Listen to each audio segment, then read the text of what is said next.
بيان إلى الرأي العام العالمي.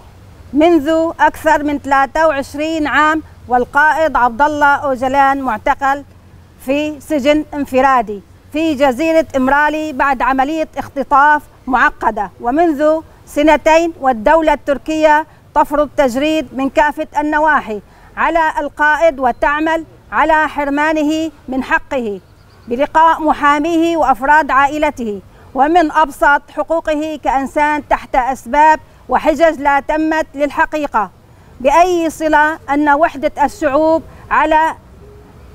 المشروع الديمقراطي اللامركزي المبني على أساس العدل والحرية هو الحل الأمثل للمنطقة، ولا يمكننا الحصول على السلام إلا عبر توحيد الرؤية والجهود القائمة للعمل على تحرير القائد عبد الله أوجلان، واعتبار حرية الشعوب المضطهدة متعلقة بحرية القائد بوصفه قائدا أمميا يطالب بسلام والحرية والتعايش المشترك. والشعوب إن فكرتي وفلسفتي تجاوزت حدود كردستان وباتت تعتبر من أهم الحلول التي يمكن الاعتماد عليها لحل مشاكل المنطقة وكافة الأزمات في الشرق الأوسط. فتحقيق الحرية والديمقراطية يكون من خلال تبني قضية القائد وتحقيق حريته الجسدية، لأننا أصبحنا ندرك هذه الحقيقة جيدا، فكان لابد أننا أن ننتفض عربا وكردا وآشورا وسريانا لإسقاط فاشية حزب العدالة والتنمية، كونه حزب لا يتهج السياسة ولا يمارسها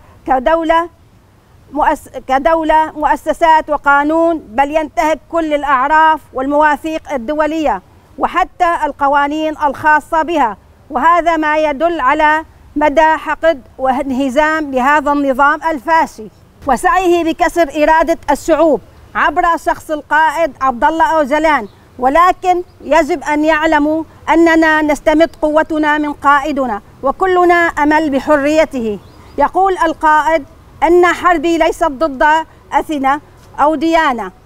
أو مجموعة، بل حربي ضد الإنكار والإبادة وضد العدالة والرجعية. واليوم ننهض ضد كافة أنواع الظلم من أجل شرق الأوسط جديد ومستقبل جديد، وبناء على ذلك التوجه بنداء إلى الشبان والأمهات المباركات والشخصيات المهتمة لتبني رسالتي. ومن هنا وباسم أمهات السلام في الرقة ندعو كل امرأة حرة والشبيبة الثورية والأحرار بالعالم